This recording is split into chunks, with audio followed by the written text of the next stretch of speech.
La situation économique en Grèce va-t-elle affecter le reste de l'Union européenne? Eh bien, cette question financière d'une dramatique actualité, nous ne répondrons évidemment absolument pas dans ce blog, puisque cette semaine nous allons parler d'une série télé comme d'habitude, mais d'abord, je vais vous faire remarquer que vous avez vu, hop, il y a plein d'espace là. On est en 16/9. Bon, ça sert absolument à rien, mais ça nous fait marrer. Cette semaine, je vais vous parler d'une série qui est un peu d'actualité. Parce que, comme vous le savez sûrement, le week-end dernier aux États-Unis est sorti le film A Nightmare on Elm Street, le remake de Freddy, Les Rives de la Nuit. Alors, ça sort la semaine prochaine en France. Et pourquoi je vous en parle? Vous allez me dire, ouais, Freddy, on connaît, 7 films, même un 8e, Freddy contre Jason, le serial killer qui tue les gens dans leurs rêves avec ses grandes griffes et son chapeau et son pull rayé. Vous voyez là la rayure. Et bien tout simplement j'en parle parce qu'il y a une série télé Freddy qu'on a quasiment oubliée tellement elle est mauvaise. Vous voyez, il apparaît la Freddy dans l'ombre, c'est dans le premier épisode. Cette série s'appelle Les Cauchemars de Freddy. Alors ça a quand même duré 2 saisons, entre 1988 et 1990, et c'est passé en France, et oui, à l'époque sur la 5, ça a ensuite été rediffusé sur Europe 2 TV, oui, souvenez-vous, au début de la TNT, Europe 2 TV, qui s'appelle maintenant Virgin 17, qui changera sûrement encore de nom, parce que c'était racheté par Direct 8. Donc cette série télé, Les Cauchemars de Freddy, en fait est une anthologie. Vous savez, une anthologie, c'est une histoire différente à chaque fois, avec parfois un présentateur au début, comme dans les contes de la crypte, il y a le Crypt Keeper qui présente les histoires, ou John Carpenter dans Body Bags, ce dont je vous ai parlé la dernière fois. Et bien en fait, l'hôte qui présente chacune de ces histoires, c'est Freddy lui-même, Freddy Krueger, le boogeyman comme on l'appelle.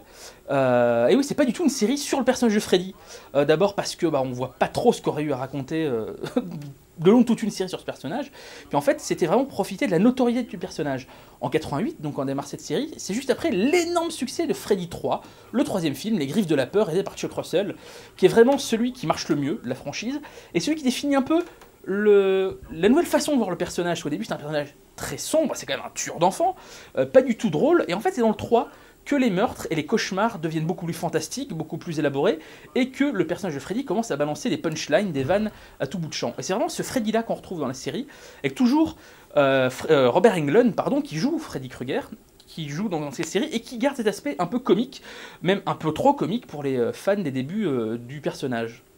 En fait, il présente chaque histoire au début, et très vite on part sur une histoire qui n'a strictement rien à voir avec Freddy. Ce ne sont pas du tout des personnages qui sont hantés dans leur rêve par Freddy, ce sont des personnages qui vivent des situations fantastiques, horrifiques, la plupart du temps ils meurent à la fin, mais aucun lien avec Freddy. On va me dire, quel intérêt? Bah si, il y en a quand même un, c'est le premier épisode, que vous voyez ici, le tout premier épisode de la série, c'est tout simplement le procès de Freddy Krueger.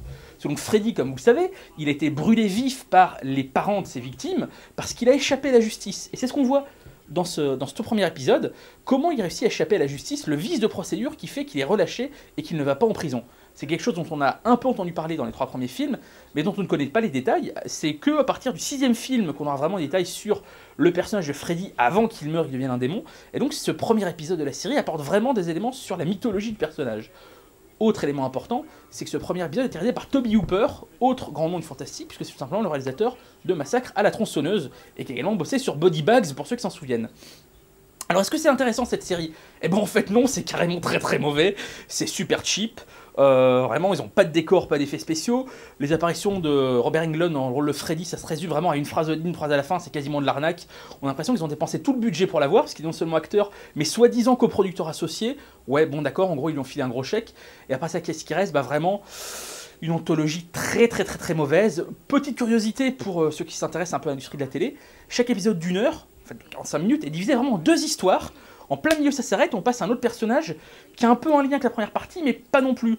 Alors ça rappelle un peu ce qu'avait tenté de faire Dick Wolf au début de Law & Order, qui a donc démarré quasiment à la même époque, 87-88, c'est que Law & Order faisait d'abord Law, puis Order, ou l'inverse, on sait jamais. Enfin vraiment 2 phases différentes de l'histoire, parce que Dick Wolf expliquait qu'à l'époque il disait que peut-être en syndication, il pourrait revendre la série séparée en 2 modules d'une demi-heure.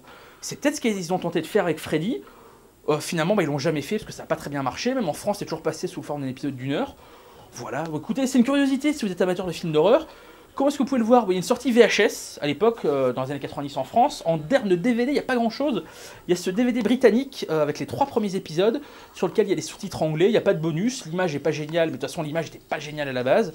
Donc voilà, si vous êtes un peu fan de films d'horreur d'années 80, si vous êtes un peu curieux sur Freddy, ça existe. Le premier épisode est intéressant, mais à part ça, pas terrible quand même. Bon voilà, écoutez, on va essayer de trouver des trucs un peu mieux pour la prochaine fois, donc à la prochaine.